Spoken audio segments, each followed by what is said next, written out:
You ready for a real story? Let's kick back. Bring it. Okay, here we are. Kick back. We're bringing it today.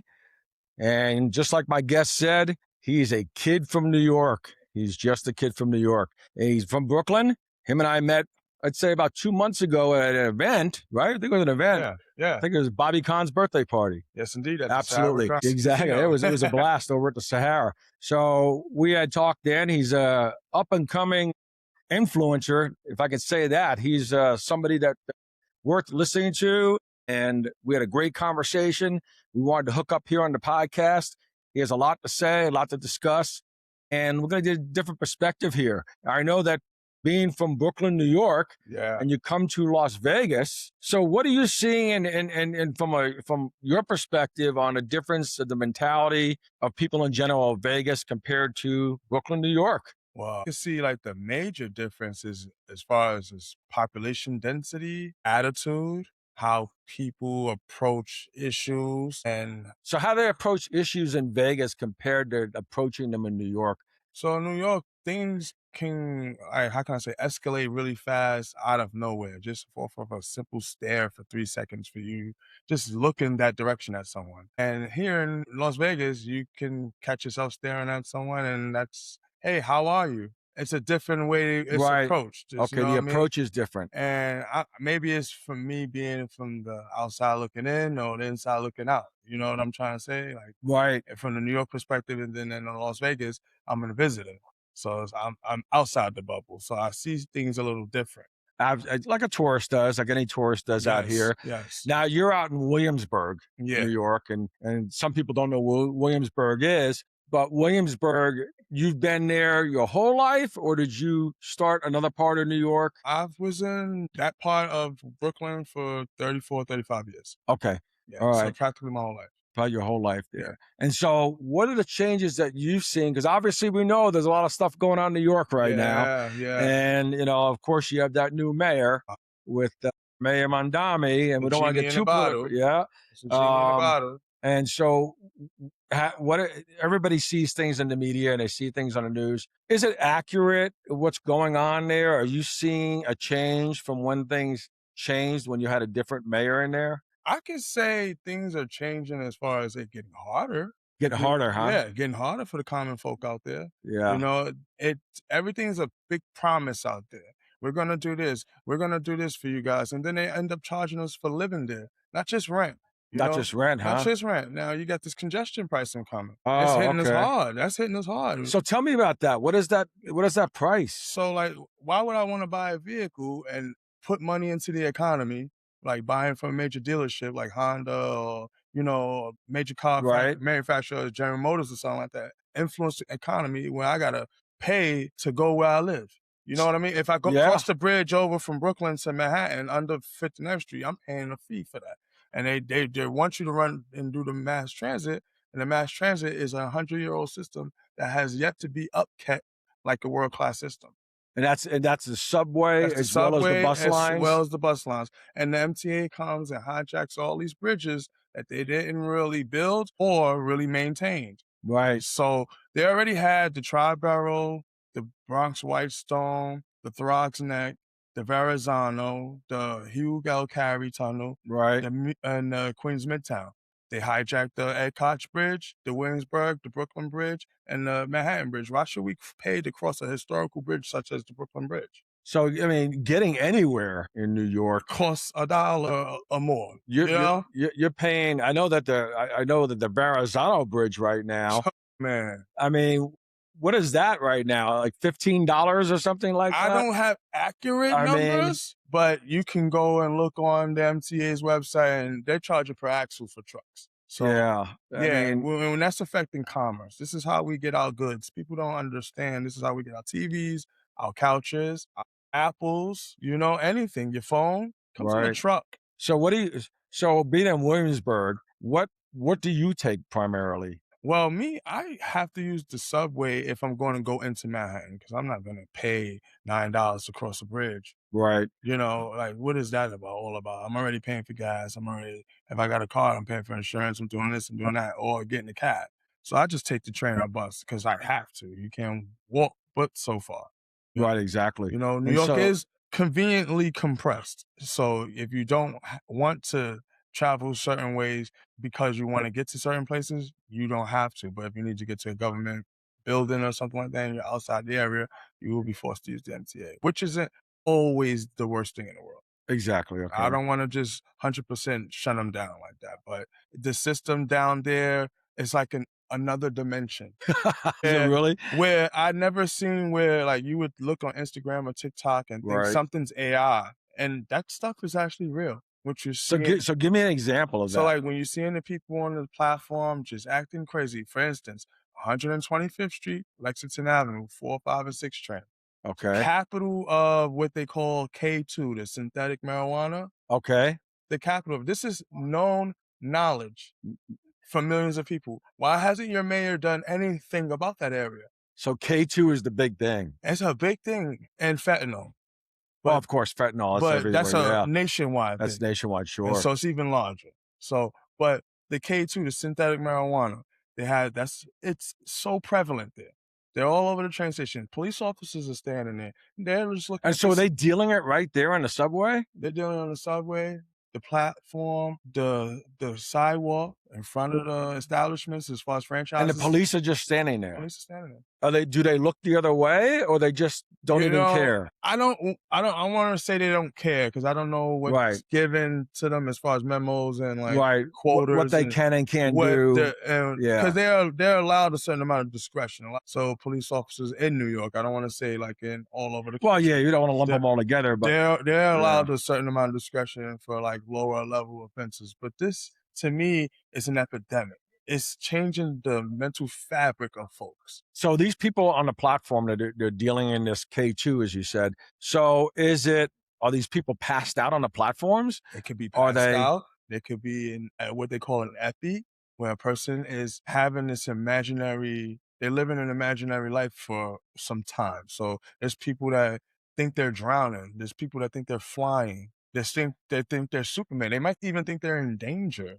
Like someone physically coming after them and they're looking at you and we don't know what they're actually And that's why you see on TikTok and Instagram videos of these people going crazy. You know, you see the craziness and the homelessness down there is terrible. It's like we're forgetting about our own people. So when someone's getting on a train there, I mean, like you said, you stand at 125th Street in Lexington, catching that train.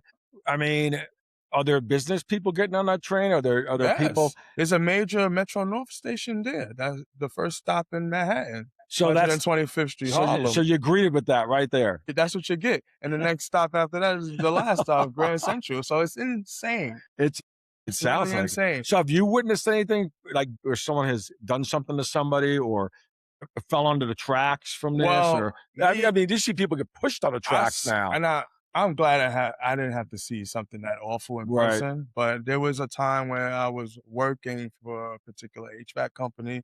I had to work at JFK, and to get there, you gotta leave your house pretty early, especially if you're doing anything construction-wise. Sure. Because you gotta go through TSA and et cetera, for just security purposes. Of course, normal stuff. A lot of things can happen there. So I'm on the J train and I'm riding from Flushing Avenue. I have to take it to Southton Boulevard. So that's like a 40-minute ride. Right. So I'm on the train. We get about to Broadway Junction. That's about 5 or 6 stops into the ride.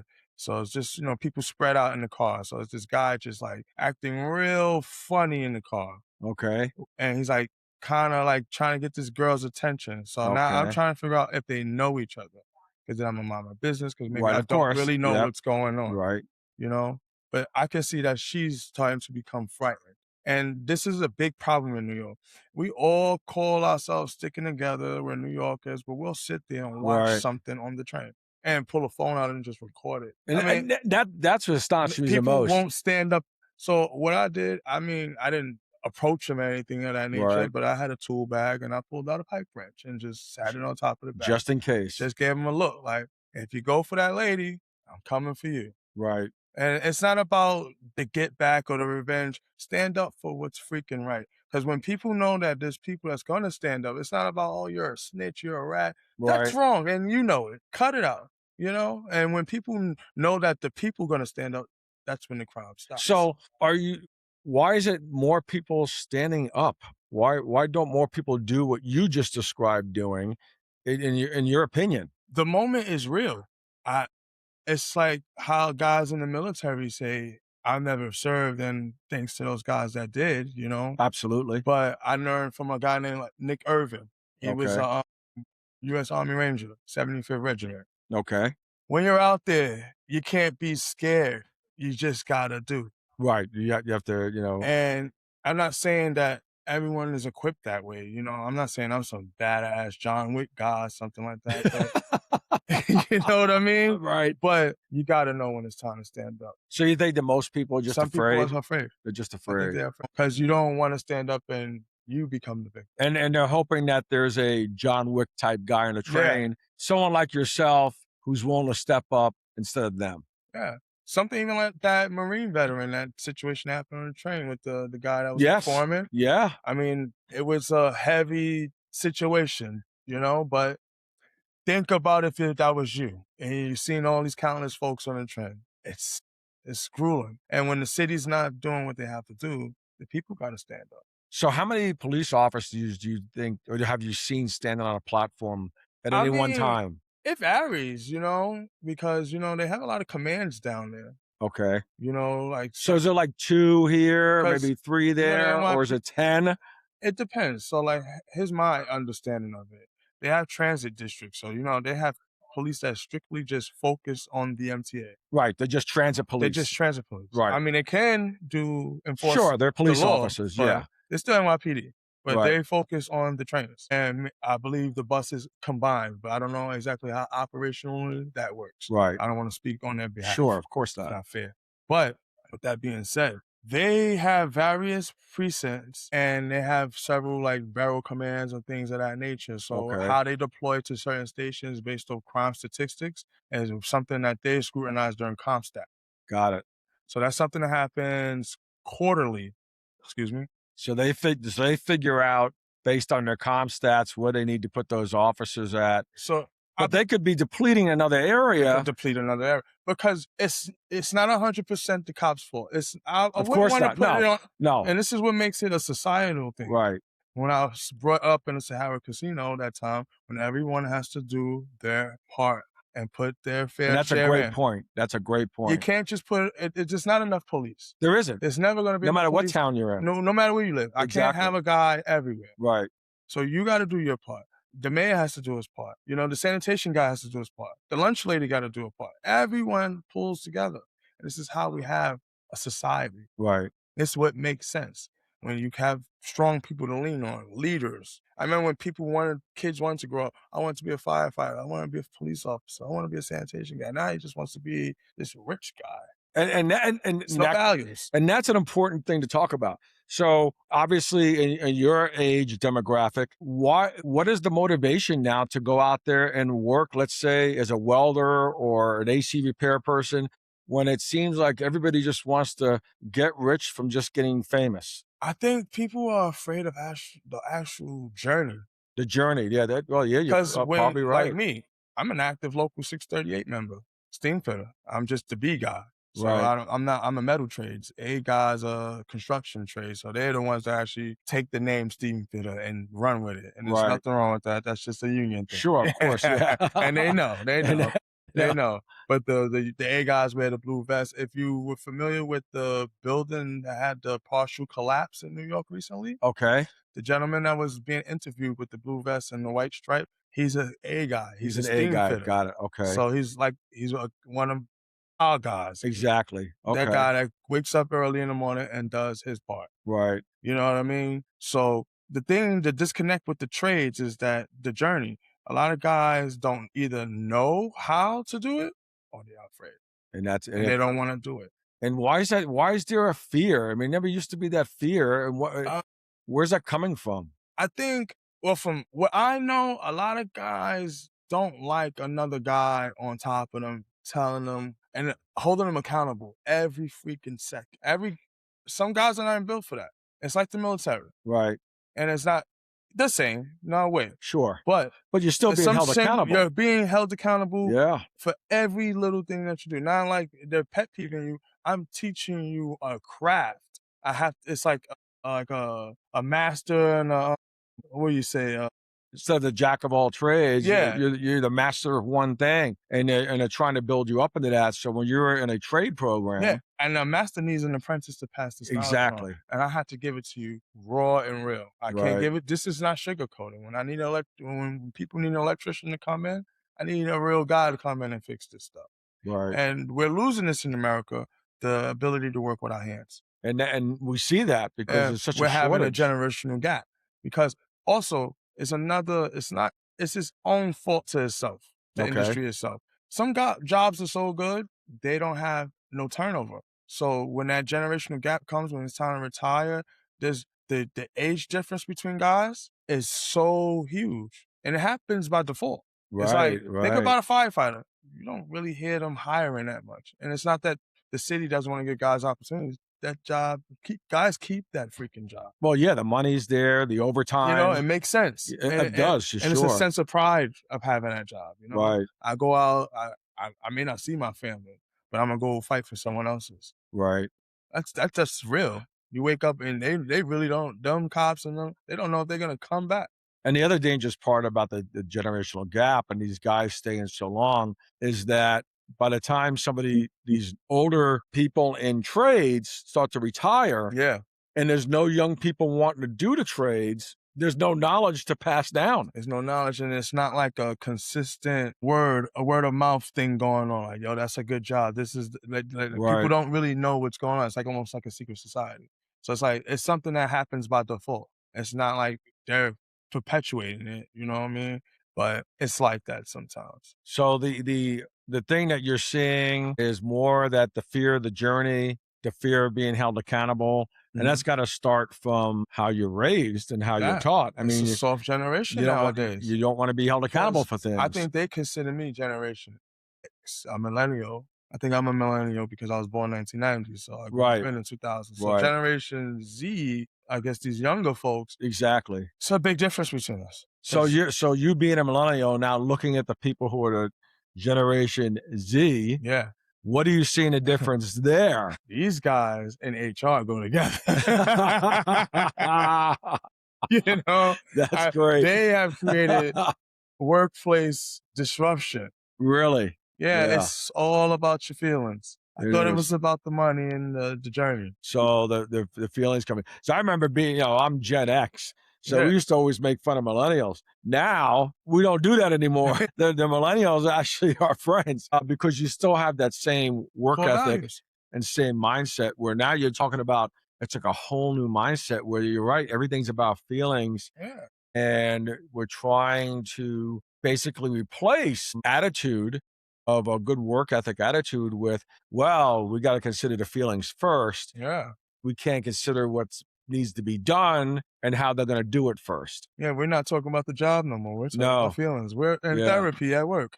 What Yeah. the heck is going on? And I don't get it twisted. Right. We have to respect one another and Absolutely. knowing someone's state, their mental state and things of that nature, emotional state, does play key factors in how the day is gonna go. Absolutely. But that's not how we're gonna start this off. That's insane. Yeah. We gotta get the job done. You know, when we pull up in a construction site, I'm not gonna ask if you're all up to it today. You showed up. That tells me you're up for it. Yeah. Yeah. And then you have to do it. So with the people you work with, I mean, obviously there's people that work with you that are younger. Mm-hmm. And those younger people, you see that in them as well, as far as the attitude and the ability to want to come in and work. I mean, Yeah. So in the particular company I was working for, shall remain nameless. The older guys, at first, when I first started at the job, they seemed so mean to me. Like, damn, like he's treating me like kind of crazy. Like, right? Yeah. I felt like he didn't like me. Okay. I wasn't like wild about my feelings or anything. I was like, damn, what did I do wrong? I felt like I did something wrong. Right. You as a person. Right. Yeah, that's how I just felt. But that's how they were on purpose because those harsh moments sometimes, you're going to remember that. Right.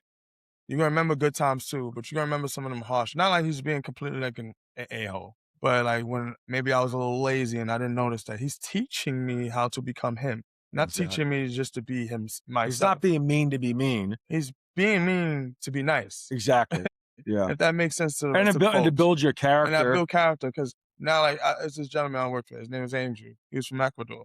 Okay. Fine gentleman. And he was against a lot of the immigration that goes on in this country. He's from Ecuador because Right. he came in the right way. Yeah, and I've He had some started guests talk washing about that. dishes, $2.50, and rose up with a union and was making $45,000. So he did it the right way. He did Came it the here right way $2.50 an hour to to doing dishes $45 an hour. to $45 an hour. So And kicking my butt, you know what I mean? But when he said that to me, and I was like, that's a real story that you have there. Sure. And then my manager, he was from Venezuela. He Okay. came in the right way. He didn't Okay. grow up with his father. He didn't even know how to eat pizza when he went to his family's house. He took a knife and fork. A and knife they all and fork started to laugh- They pizza, all started not laughing the at him fold, huh? because he didn't even know how to eat pizza. Look at that, And huh? he came from that. And he's making over 100 grand. If you come in the right way, you do this the right way, you'll be fine. Now, to get back to what you were saying about the differences in age. Sure. Now, the older guys, they'll kick your butt. But if they know real fast if you want to be there or not.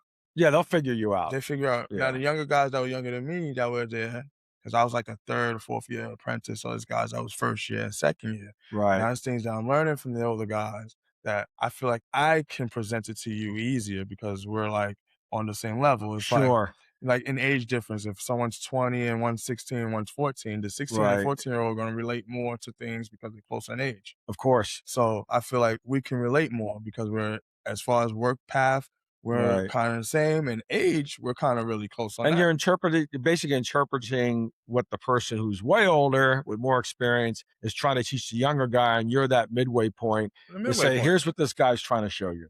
Let me break it down for you. This is his way of saying it, but let me tell you what he's really trying to say to you. Yeah. And that's a great way to try and mentor somebody who's younger than you. Yeah.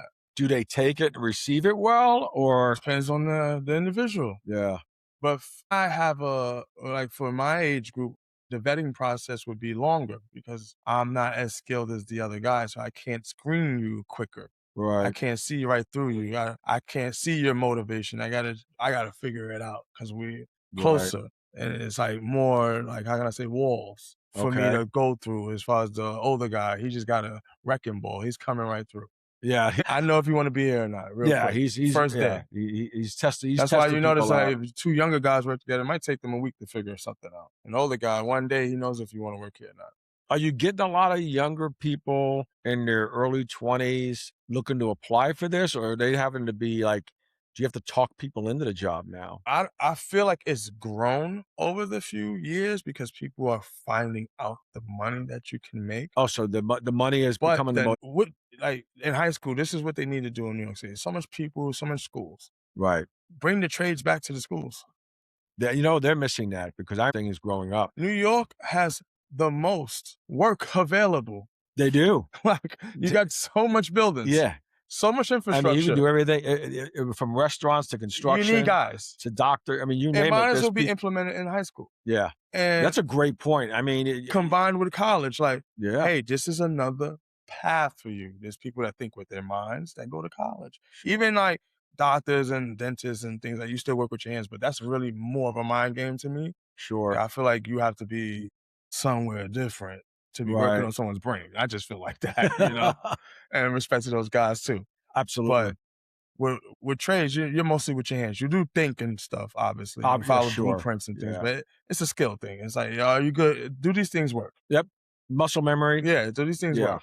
You know? So it would make a lot more sense. But you brought up a great point about the schools, and that is, if they implemented, like you said, New York City is a huge land of opportunity if you want to make money and get your hands dirty and do work. And the disconnect, I guess, is, people don't want to get down and dirty anymore, whether it be with their hands or whether it be with their minds. And so because they don't reinforce this in schools. So if there's something that's not emulating the society you live in, to then people are coming out of these schools saying, this is some of the paths I can go to. Yeah. Just like if you're in a small town. If you're in a small town, there might not be a lot of opportunities to be a crane operator. Sure. Right? Yeah. But if your town has other opportunities, let's say it's farming, let's say it's doing more mechanical work in a car, or maybe it's being somebody who works for the public works department, Yes. laying roads down and pavement. Want to have something like that in the schools that emulates your environment. We're gonna need these guys. Because and we're gals. I mean, there's cops and doctors, cops, and firemen and nurses. They're everywhere, right? Everywhere. Small town, big city, whatever. But the other things you mentioned, you know, like someone's got to operate the trains. Someone's got to drive a bus. Somebody's got to do it. You know, someone's got to understand those things. Someone's got to work in sanitation. Yeah. You know, and I had an uncle who worked in sanitation. Let me tell you, he made bank. Trying to say something. He made bank. He did very well for himself, retired on a very nice pension, working for the sanitation department. But if you say that to anybody about becoming a quote unquote garbage man, they fluff it off and they go, no, there's no way I'll do that. Who wants to be a garbage man? And these guys, the ones that find their way in it are the ones laughing last. Yeah, because everyone wants to get rich, get quick. The quick scheme, it looks prevalent on the internet. It's easy to get caught up in all that stuff. Right. I'd rather not. It's like the NBA. So how can I say? There's only 450 jobs. It might be a little over 500 because of the two-way contracts. Right. Think about that. Yeah. You got people from this country and every other country because they're international guys. Right. You gotta be damn good to get there. And I'm not saying no one you can't make it. Hard work. But the odds are. But it's tough. It's tough. So I look at it like that when it comes to this getting rich stuff. But the hardcore stuff, the fiber that keeps us together here in America, the real stuff, the working with your hands, the emergency jobs, social workers and stuff of that nature, small business, we're spreading away from that. And if that was implemented to children in high school, I felt like that would be better. Even how to run, even to own your own business. Yeah, financial literacy. Yeah. We would reduce the issues with young folks not having nothing to do in New York. That's a big thing too, having nothing to do. And that's a crazy statement to make because you're in New York and you're saying there's nothing to do. I mean, that's it does not make sense because it's like I said about earlier. Sorry about that. No. How I look at my perspective of Vegas versus how someone would look at New York. So when you're outside the bubble looking and you'll see that, damn, this New York is so much to do. And there is things to do. Let's not get it twisted. Sure. So many things to do. But someone says they're so localized most of the time. Okay. And that's because of their own mind. That's usually because of their own mind. Right. The only people that can keep you in one spot is parole. Don't give me that crap. Don't give me that crap. So that's your mind that's keeping you in that spot. Because I grew up around these people. I'm from Williamsburg and I come from the projects. Sure. I'm not afraid to say that. Of course. But I don't have to be that.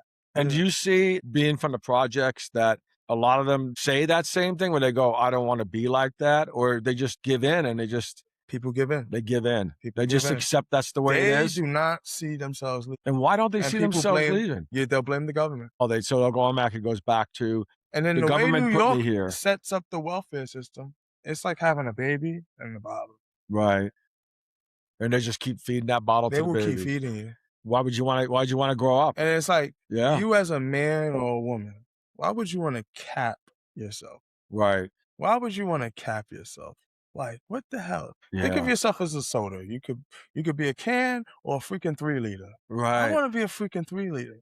It's a good way to put it. Why are you capping yourself so small? And so they cap themselves in the projects and they just say, you know what? And they blame the buildings. The buildings are standing. It's the people. When you see piss in the elevator, when you see crackheads and deals getting done in front of you on the staircase, or people, because there's schools right there, people having shootouts and shit. That's crazy. Like that kid I saw that got shot, that mob got him, cornered him, a 14-year-old kid. He got shot in the chest. And then it was like nothing of it. It's crazy. In New York, and it's like almost every freaking day, someone's getting freaking shot. And they'll tell you the crime's going down. They'll tell you that on the news. I heard that recently. They said that crime has gone down since the new mayor has stepped in. No, it hasn't. Yeah. No, it hasn't. There was a infant murdered across the street from my building. April 2nd, I believe, if I get the date right. Right across from your building. Right across from my building. Crime's going down. An infant. Yeah. I don't know what this guy's talking about. Genie in a bottle. That's what my mom calls him. Because he comes up with all the wishes. Yeah. And now he's taking credit for the Rent Control Guidelines Board having the rent freeze. Now, if you heard previous mayors, they do not have no control over it. All they can do is appoint a certain amount of members. Right. Your constituents basically would be your vote. Sure. But the other people, you do not have their vote. So why are you taking credit for something that you cannot directly control? Because he's just trying to build up the case that, You look know, at me, I this did this. genie in the bottle nonsense. Exactly, genie in the bottle. And Yeah. he doesn't understand something. Yes, it's not, we need rent to go through the roof because rent in New York is crazy. It's ridiculous. But I'm thinking myself, if I was Donald Trump, Okay. I got property. Because that's why it's going on. Right. People like him have interests. Sure. So how can we bother him? But we can't really make apples fall out of the tree. We can shake it, but we can't really make it. They can't make apples fall out of that tree. Too big. Right. It's like redwood. Right. Yeah. Freaking, so how can I bother him? He can't gain capital from that. Right. And it's not that he needs money because he's broke or anything. I have property I have to upkeep. Everything in this world is subjected to inflation. The average person does not realize that for some reason. Yeah, they don't understand it. Your purchasing power, that $20 you had last year will not buy you the same thing for $20 this year. Yes, absolutely right. You understand? So as a landlord, I need to follow the trend. Yeah, they do, because otherwise, because they have to pay workers to keep up the work on the place. They have to pay for utilities. They have to pay for their taxes that are going to go up. They have to, so everything else increases. So this is not being a pro landlord. This is just saying, if I owned a building of 20 apartments in it in New York City, and I'm getting X amount of dollars from each resident, if everything else cost-wise is going up, yes, then I have to then raise rent. I have to compensate. Now, if you freeze that on me, are you freezing the cost of what it takes to upkeep it? No. I mean, think about that. Are you freezing? Am I going to get, being that now that you're rent freezing everything and you're going to raise these taxes for people who own buildings? In fact, you're going to take away buildings from people that don't upkeep them. That's the other thing he's doing, right? Yeah, and they do a lot of rezoning in New York. Yeah. So with all this going on, are you not going to provide me with free service to fix my building up? No. How am I? Yeah, exactly. So how am I supposed to not have rent go up when you have inflation going on, cost of living's going up, all these other things, and now you're telling me, yeah, but everybody else can raise, but you. Yeah, and then they want to blame him. I don't want to get too sidetracked, but they want to blame him for the straight-at-home moves. Well, if you take a look at what's going on over there for the last 50 years, you understand what the United States Navy does. Right. We police the oceans. Yes. Without the Navy, because people like to say the United States likes to bully these people, without the Navy, there's no global commerce. Yes. You can't guarantee your ship gets to point A to point B without pirates. Yeah, you see it all the time. You can pull it up anytime you want. Look at all. When it's going good, nobody cares. Yeah, of course. Like anything else. You know, when everything's going good. Yeah. Yeah. But the first time something goes wrong, it's. Now these guys, they don't understand. After World War II, we became the world reserve currency. I'm not going to get into all the details of every single step. Of course. I don't want to say anything incorrect, but just to generalize things like that. We became the world reserve currency because we saved everybody's butt. We went in it. We saved everybody's butt. Yeah. We became the bosses, rightfully so. Right. Now, with that being said, a petrodollar is created. So you want to go do business over here and buy oil, the United States got to be involved because your ship is protected because of us. Right. How do you think you get out of the Strait of Hormuz? How do you think you get out of the Strait of Malacca? How do you think you get out of the Suez Canal? How do you think you go around Africa? Right. Panama Canal. How do you think you got there? Us. Right. And nobody realizes the policing that we do. So it's okay for you to be protected for free like the other NATO members. That's why I'm glad Trump said something to them, the European members. Yes. You have to put in. Yeah. Like if we were going to get a drink at a freaking club or something. Well, because for so many years, we're relied on as the world police. Yeah. And then people will then use that as a funny talking point and saying that, oh, well, America always thinks they're the world police. We don't think it. We're asked to do it. We actually do it. People come to us and say, we need you to do this for us. Yeah. Because we can't do it. And then we step in thinking there might be a trade-off here and saying, well, if we do this, what are we getting back out of it? Because it takes money and people to do those things. Yeah, and the common folk doesn't understand. Yes, we have the petrodollar. So every time a barrel of oil gets sold, that country that wants it from Iran, Oman, or these, et cetera, sure, they have to take their money, their currency, exchange it for US dollars, and now we're doing business. Now we're doing business because you get the free, you get the protection now. You get aircraft carriers. You get Arleigh Burke destroyers. Right. You get cruisers, Ticonderoga. Right. You get Virginia class attack submarines. This is billion-dollar platforms. Exactly. With men and women that committed their lives to this, and they don't even know you. Yeah. Yeah. They committed themselves to you. Nobody thinks about all that. No. You know? No. Then when their mom is given a flag because they fought for your country, there's no special thanks. Yeah. And everybody always says, the people here will say, well, why are we doing that for them? People, they're not fighting for our country. And it's like, well, it does affect us. It does affect us. To a certain degree. It's a societal thing. Exactly, yeah. We all are just trying to do our part. Because let's face it, no matter where, it's not like anybody has to be pro-war, anti-war, but everybody's got an interest in somebody else. That's a fact. And there's a cause and effect. Doesn't matter if you're in a country way on the other side of the world, there's something that goes on with that country that has a effect with other countries, and that includes the United States. And therefore, it's in a lot of countries' best interest to help navigate that. And if everybody goes, well, it's nothing to do with us because it doesn't affect us. Yes, it does. Yes, it does. Yes, it does. That petrodollar keeps the United States dollar strong. Yeah. People are using it. That's the point. Right. That dollar that you have in your pocket still has value because that guy 12,000 miles away is using it. Right. Because it's not happening in their own backyard. They don't think it affects them. And it goes down to that thinking when it comes down to the localized mentality you talked about with being on a subway train. Well, that person might be going crazy, but they're not going crazy on my part of the train, so I'm not going to do anything. Yeah. That's some bullshit. And let's hope that someone like Yusuf is sitting next to him with a pipe wrench ready to go. Really, right? You know what I mean? But this is the world we live in. The localized behavior like that, where you think that, well, it has nothing to do, whatever happened in Virginia has nothing to do with New York City. Whatever happens in Las Vegas has nothing to do with New York City. People really think that way. In a way, it does happen to do with it. I mean, let's face it, when we had our bad event here and the October event where, 58 people were killed in the Mandalay Bay shooting, that does affect the rest of the country because they don't realize that could cause a domino effect. That could cause a copycat effect. That could cause a lot of different. So what goes on in Vegas or what happens in Florida, what happens in Washington State does have an interest. This is a big thing. Just to piggyback off of that.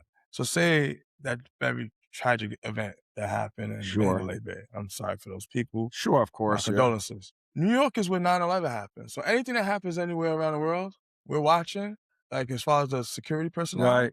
All right, we got to lock it down. People don't realize that sometimes. Like when Trump came to New York for the game, oh my freaking God. The next game? Oh my God. Oh my they lost their minds over that. What? Do you know this is the same place 9/11 happened? Yeah. They don't. Did you guys freaking... They did forget. Did you forget? They did forget. I was in 11th grade. I mean, 11. I was 11 years old in the 6th grade.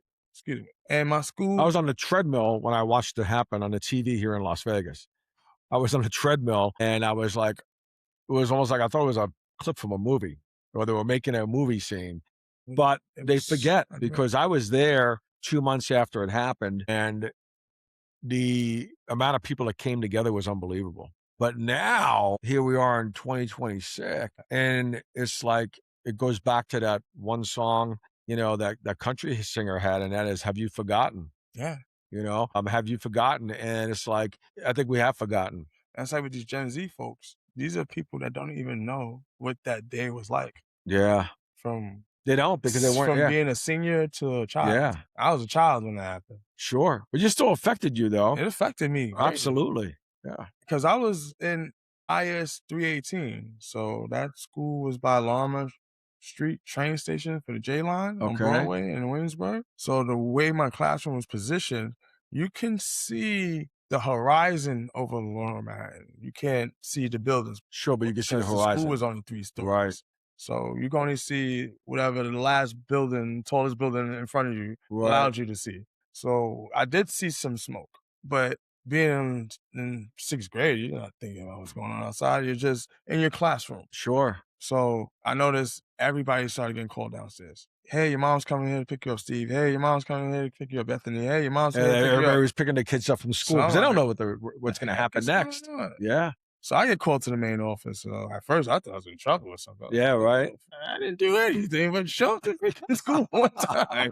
If that's a bad thing, I don't know what I'm doing. Right. So my sister was there because my mom went to Kmart that morning. Okay. So that's when the Kmart was open in Middle Village in Queens. And my dad was at work because he did 35 years in school safety. Okay. NYPD. So he worked for the NYPD for school safety for 35 years in Richmond Hill and PS 56. But he was in Richmond Hill at the time. My brother was in high school at the time, but I don't know his exact location. I don't think we haven't really got to that. We never had a conversation. I think we gotta have that conversation. Where were you? Where were you? Where were you? But freaking, my sister came and got me, and I'm like, "What's going on, Amber?" She's like, "The Twin Towers, they blew them up." Wow. And I'm 11 years old. I can't fathom that. Yeah, you can. It's because I remember when my mother brought me to the buildings. I didn't go inside, but I was like probably 7, 8 years old, and I stood in front, and because it just kept going. It's like, does it end? Yeah, you know. So it's like, what you mean? And then when we got back to the house, because we have an 11th floor apartment, and we can see the skyline. And that's when you can see. And that's when I realized they're not there. And I turn on the news, and you see Tower 1, Tower 2, Building 7. So imagery in your head at 11 years old, looking at the same skyline from an 11th floor of your apartment. Every day is the same. And then now you go up there being taken out of school, and then you look across and it's not there. It's not there. It's a lot of smoke. Wow. A lot of smoke. And when you guys down there, I give it to them, those guys that went down there, and you included. I was a kid, so I couldn't go. Yeah. But freaking those guys and gals that did that.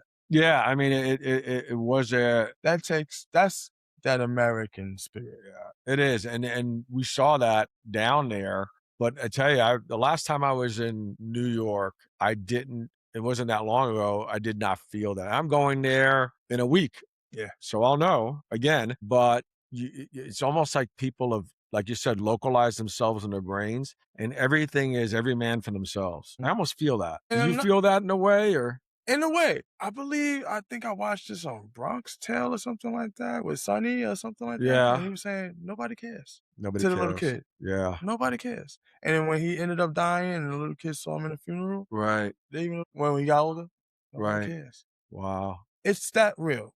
Okay. But people care when you change your frequency. Good way to put it. When you change, I look at it as a bunch of radio stations. Good way to say it, yeah. People are just out here like a bunch of radio stations. Right, okay. I'm from the projects. I'm not the projects. Right. I brought my butt out here, and I surrounded myself with good folks. Yeah. And I met a gentleman like you. We're doing fine. Well, thank you. It's the frequency. It is. I don't localize myself. Sure. I'm America. Right. I'm America. I'm 50 states. Right. And that's the way to think about it. You know? It's a perfect way to think about it. I'm here. Yeah. And people are losing that. They're losing that. And with the localized thing, what I want to get at, the victimization. People play the victim role. Oh, we're the age of victimhood. Oh, yeah. So what happened to me? Yeah. What are you going to do about it? It's like you lose your job. Okay. It happens. That happened to 9 million people before you. It sucks, but get the heck back up. Yeah, you have to. You have to. But they're looking for someone else to pick them up. They're looking for like you said, there's that bottle, right? They won't make me rich. They want, but I don't have to work if the Democrats give me this. Yeah. And if I'm a victim of something, somebody else to come fix it for me. And it's a guaranteed vote. Right. It's like the Democrats don't foster a new environment. They don't foster new regulations, laws, policies, or ways of life, or real societal means to anything. It's just, hey, I'm going to buy your vote, and you're going to get me on the back end. So let's go down this road. Yeah. Okay, I'm going to ask now. As a young Black man, and you've seen, from more and more Black people are going more right. Yes. So what was the change? I think the biggest eye-opener was probably COVID. It was. Okay, so it was COVID, huh? I believe that. Sure. You know. Well, you experienced it. I experienced it. Yeah. And me just being a young Black man. Right. because people had a lot of time to think. Okay. Even though there's people out there that had to work, essential workers, and I appreciate you guys because we wouldn't have a functional world without you. So let's not go past that too Right. fast, But as being part of that demographic, it's weird. It's weird with COVID because it made people's backs go against the wall. Like, see, like with the Black Lives Matter movement. Right. Okay. That was a perfect tool for people to wake up for a second. Okay. And it's like, it was something that was propelled that was used against Black people. Okay. Right. Yeah. Because there was no financial gain from it. It was just this, and it really should just be all lives matter. Yeah. But Because they when used Kanye West did it, Yeah. people just had this Yeah. big old issue with it. Yeah. Why the heck his life don't matter? Give me a reason then. Yeah. Because Yeah. I'm going to hear all the hate that comes out of it. Right. You know what I mean? Yeah. Like, Absolutely. but I feel like more Black people are finally going right because you're starting to see that those Democrats are telling foolish lies. They're finally telling. Because look, Lyndon B. Johnson is the reason. Right. It's like he set this up real good. Yeah. You ain't gonna have your daddy home. Right. You're right. We're gonna boost up this feminism thing. I'm not saying women don't have a right to feel a whole. Right. But a man is a man, a woman is a woman. Okay. Yeah. God, man, woman, child. We all know this. Let's not stray away from it. Right. But we all are in a certain place for a reason. Sure. But to allude back to what we were saying, people are starting to notice this and they see the lies. That's like when Trump lost that election and he didn't really lose, he got cheated. Well, that's another conversation. Right. Yeah. Well, That's yeah. another conversation. Yeah. He got cheated, but I think it was better for him to lose that one because he came and saved us now. And in a way, you're right. Kamala was ready to throw guys in women's bathrooms. Yeah. I don't know. I mean, these people were comfortable with that. Like, it's certain things that was starting to, it started to be too blatant. Right. And it's like, hey, people forgot Donald Trump was a good guy. And he's always been a good guy. He's always been on all these big television shows. All the rappers was always talking about him. Right. Everybody wanted to be him. Remember that. I remember that. Remember that. He was everybody's friend from Jesse Jackson. I tell you, my favorite rapper, Lloyd Banks, has Donald Trump on his mixtape. Right. You know what I'm saying? Like, and he's from Southside Queens, Jamaica, and so is freaking Donald Trump. You know what I'm saying? Yeah. Let's not forget who that guy is. And I don't remember if it was, I don't think it was his State of the Union address, or it was like I think it was a State of the Union address. I'm not sure. Right. But he did say something to Chuck Schumer. If you want to recall that video, he said, yeah, Chuck, you used to love me when I was a Democrat. Now that I'm a Republican, you don't no more, but you guys love my money. And then he said, I wasn't such a bad guy back then when I was just a businessman. When I was just a businessman. Yeah. And when I decided to run for office, who's this guy? Because he's going to change the algorithm. Make America great. People need to understand this. What does a great America mean to you? Yeah. And when you figure that out, that's how we're going to make it great again. Yeah. It's core values, and then it's everything else. It is. And I think when people look at the celebration of the 250th anniversary, that's a hell of a run. It is a hell of a run. And I see some people say, well, we aren't so great because we did this back in this time. We had slavery. We had the Native Americans had their plight. And we didn't treat every race, we didn't even treat the Irish good when they came over here. We didn't treat the Italians good when they came over.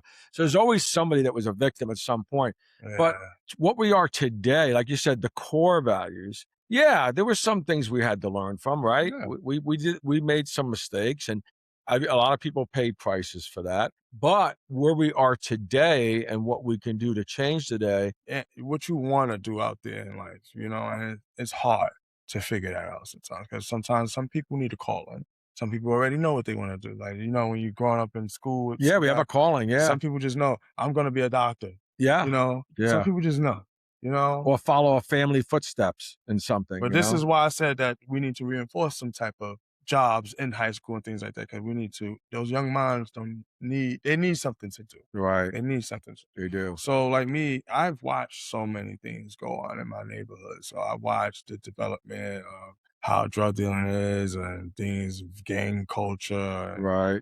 Everything I don't want to be a part of. Luckily, I've never served any time in prison or jail or been arrested for any major crimes, because I'm not that kind of guy. I was raised with 2 parents. Right. Married for 44 years. Good for them. you know? Absolutely. Yeah, they're baby boomers too. My dad's 54, my mom's 59. Okay. You know, they've been married. That's all I know, structure. Sure. So I seen my dad, and they were traditional. My mom stayed at home with us. You know, maybe she did some side work here and there, but Sure. she made sure we were good. Okay. My dad bust his ass, did overtime. I barely saw him, but it wasn't like I didn't see him because he didn't want to be there or he couldn't be there. Right. He had to be a man. Sure. And now that I'm older, I respect it even more. Right. You know the sacrifices he Yeah, made. you sacrifice so much Yeah. for us. And it's to the point now that he's retired, he's actually able to watch TV. He used to not be able to watch TV. So now he gets to enjoy that. So like him watching just regular talk shows. He enjoys that. Yeah. And it's like, that's what you do when you do your part. And that foundation you talked about. You know, 35 years serving with the NYPD. No, he wasn't a police officer, but he served in our schools. Absolutely. He still played an important role. He played his role to make sure other people's children were safe. Yeah. You know, and I respect that, to come back and say, damn, my dad, he gave a hoot, you know what I mean? And that helps build your mentality of what it is to be a strong person, and in his case, to be a strong man. And then you saw that, and you decided, you know, if that's what it takes, and because of that solid foundation your mom and dad gave you, you didn't have to worry about what do I got to do next kind of thing. You had them setting up the path. Yeah. They had them setting the example, and therefore you're able to say, okay, well, look at this. They're married this many years. He's had a great job. He provided. My mom's doing this, and she's taking care of the household. She does some of her side jobs too. This is a pretty darn good life, and I can make this even better. Now look at the flip side to this. When you have, how can I say, a Democratic infiltrated family. Because my family's not fully conservative. I'm not going to speak for every person. No, of course not. I mean, I have them too. I mean, we all have different, yeah. But for the most part, we're pretty much conservative. But for the other folks that's like democratically infiltrated, so the single parent households, because of welfare. Sure. You don't understand how they make sure they can keep a father away. Yeah. You know what I mean? Because the mother won't let him in because she's getting that benefit from that money. Sure, she's getting paid extra. She doesn't have to work, and they have a voter body. Right. And then they have another one as a child being groomed into it. Sure. This is how life is. No, it's not. Right. Now you have a childless father that doesn't know how to work with their hands, or because a man works, provides. He's supposed to teach the children. Yeah, he's supposed to. Yeah. How to go out in that world and bring back bacon. Right. And not handcuffs. You know what I mean? And not handcuffs. You know what I mean? No, it's a great point. To bring back bacon. And when you start freaking with that stability and make it unstable, now we have children growing up reckless. Great word for it. No bounds. Yeah. No bounds. Because we have many fatherless homes, maybe some motherless homes. True. It goes both ways. It goes both ways. It goes both ways. And then in some worst case scenarios, no parent. Yeah. And that's hell. I can't imagine myself not with my mother and father. Yeah. I can't imagine. Yeah. So when some of my friends tell me, like, yo, Yusuf, man, you had it made, man. And I kind of didn't understand it at first. Because I was a kid. Like, you know, what you mean? You got your grandma. Because I didn't have my grandparents when I was younger. Right. So I was like, you got your grandma. At least you got that. It was like, no, but you got your mom and dad. Not the same, yeah. It's not the same. You don't understand. Yeah. You don't have to worry about anything. So even then, you were being told by friends that you had it good. So they knew they didn't have something, and they already knew they were going to be set up to fail in a way, because they recognized it, but then someone probably told them, well, you might have that, but you're going to get these benefits for being that. Yeah. And then without that proper guidance, you don't have someone to shuttle you away from that. Yeah, exactly. Because because the schools aren't doing it. So like in the generational gap, this is in this part of the world, it's gonna happen. Right. So this is actually funny. Here we go. So, in the criminal world, you Yeah. have older guys like those OGs and stuff like that. That get Sure. locked up and stuff that used to run around the neighborhood. They get locked up 20, 30 years. There's no one around anymore. Right. So that generational gap and those new guys that's coming up, there's no one to teach them how to be with the quote unquote a gangster. Right. So like I said, it becomes even more reckless. Yeah. There's no code. There's no code. What I was told, like in Harlem back in the days, on Sundays there was no violence or anything like that. You know, having violence the other 6 days of the week isn't good either. No, just not on Sundays. Just Sundays. Yeah. You know, it's the Lord's Day. You know, it's right. crazy. Yeah. The Lord forgives the other 6 days. You know? But just don't do it on Sunday. Doing things in front of women and children and things like that. You know, a lot of that stuff was indoctrinated from the mob culture. So it's like things of that nature. It's like there was some honor in it, even though it was all disgraceful regardless. Of course, but there's still some sort of code. Honor. There's still some sort of code. Like, damn, you guys conduct yourselves to some level. Right. Some level, but you're right. To be good, there's nothing teaching these young kids that may go that path, but there is still a certain code of honor, and they have none of that. But we want that route to just dissolve. And the way to let it dissolve is to have the distant parties. Sure. But to not allow a newer group to arise, like as far as weeds, I take the weeds out. Exactly. Yeah. Take the weeds out and I don't want any new ones. I have to change the soil. I have to do something. The foundation is really dirt. Yeah. Like, that means two things. Like, I mean, and you're using the analogy. I mean, a foundation is there to grow something good. Yeah. It's all the same dirt.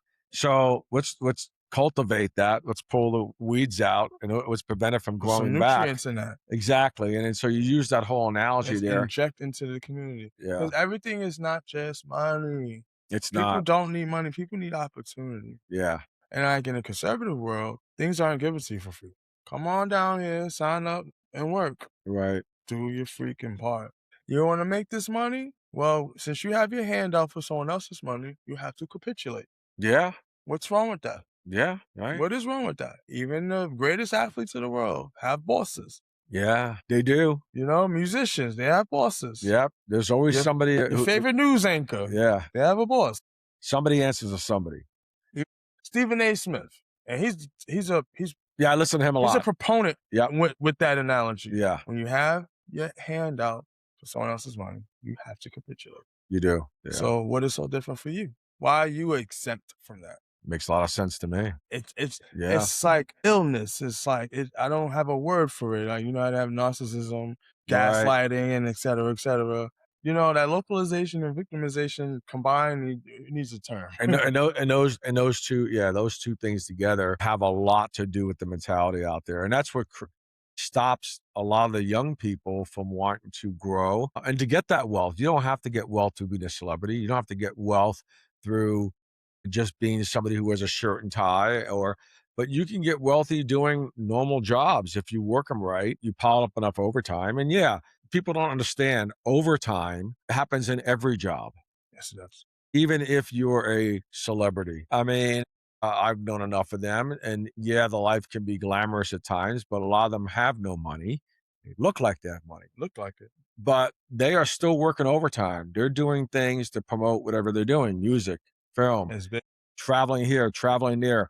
You know, life is taxing, and you're going to get taxed whether you lose time at a regular job overtime or whether you're running around there trying to keep yourself relevant to make those big paychecks. You got to put in the overtime. That's a fact. And that's what I think a lot of people don't understand, is that you can work overtime at any place. Some of it's voluntary, some of it's mandatory. Yeah. But either way, you're going to be doing overtime in your life working for somebody. You got to do your part. And if a celebrity's agent says you have to do this, or their manager says you have to do that, and you don't do it, guess what you're not getting the next time around? That project, that next album, or that next movie, or that next promotional appearance that's paying you. Indeed. They're going to say, well, you didn't listen to me the last 2 times, so I'm not going to get you that anymore. Yeah, we call that consequences. You know? And so you've got to report to somebody. That's in fact. You know, and you got to do the overtime. But that's the younger folks, they don't want to do that. They don't want to work. They don't want to do that. I understand, like, this AI stuff is here and these computer jobs, but it's not enough for everybody. Yeah, it's not enough. So from a growth standpoint and a mental standpoint, what would be your greatest advice for young people to break out of that localization, victimization? How would you sum that up? Well, I'll say this. Keep fighting the good fight. Keep fighting the good fight. Always talk good about yourself. Always talk good about yourself. Yeah, talk good about yourself. Yeah. Because words are like spells. I don't want to get all magical on people and Sure. stuff like that. But I feel like words are spells. Right. And what you speak into the universe will manifest some way, some shape or form. It may, you can say you want to be invisible, you won't be invisible, but maybe no Sure. one knows you somewhere. There Yeah, you go. there you go. Exactly. But let's get back to what I was saying, though. Keep fighting a good fight. Know what's right and always remain exceptionally adept. Yeah. Always be the one that sticks out on top of their game. Don't stick out like a sore thumb, but stick out for the hard work, the dedication, the late nights, the early mornings. Someone's watching. Yeah. Someone's watching. You're right. Someone's going to notice. Someone's noticing. And yeah. When God see you doing something and you're changing your life, he gonna throw something at you that's from your old life. Right. Let's see if this guy grew a little bit. Let me see if Yusuf is all right for this one. Right. And if you go back, there you go. Now the devil got you Yeah. for a little while until you get out of his grasp. Because you want to be in the graces of the arms of God. And people forget, religion left the country and not a total spread out, but like people are nuts out there. People are living promiscuous. You're bugging out there. Like, yeah. But my best advice, keep fighting a good fight. Remain exceptionally adept. Do what's right. And talk to yourself. Talk to yourself. Say the right stuff to yourself. Don't trick yourself out of your own game. Because you're your biggest fan and your own biggest hater. That's true. That's the way to sum it up. Yeah. You're your biggest fan. You have to be your biggest fan. You have to be a biggest fan. You have to be your biggest fan, because if you're looking for someone else to be a biggest fan, it's going to be a letdown. Yeah. It's going to be a letdown. And it's not, let me tell you, family, friends, even people you don't know, if you start to gain popularity, they'll be your fans. Of course, they're going to be there for you. But you've got to be your own biggest fan, because if you don't believe in yourself, how do you expect other people to believe in you? Yeah, why would I? You know what I mean? You know, it's insane. It has to be that way. So, but Yusuf, you gave us a lot of insight, man. Yes, indeed, I brother. appreciate you did. You said you were going to bring it, and you brought it, and you made it real. Yes, indeed, Scott. You know, and we're going to have many more conversations like this. When I get out to New York, we're going to do another one. We're going to do a podcast on the East Coast this time. Absolutely. Yes, sir. But I think as an influencer and somebody who's got their finger on the pulse of things, you know, I think everybody's going to learn a lot from someone like yourself. And there's other people like you out there talking about the good fight. Yes. And I think if people just vote out of that local mentality, they'll hear some of those words. They know. Good. Excellent, Yusuf. Thank you, sir. All right, partner. Great. All right. Thank you for watching Kickback. Thank you for listening to Kickback. And next week, we're going to bring you another one. Thank you. All right.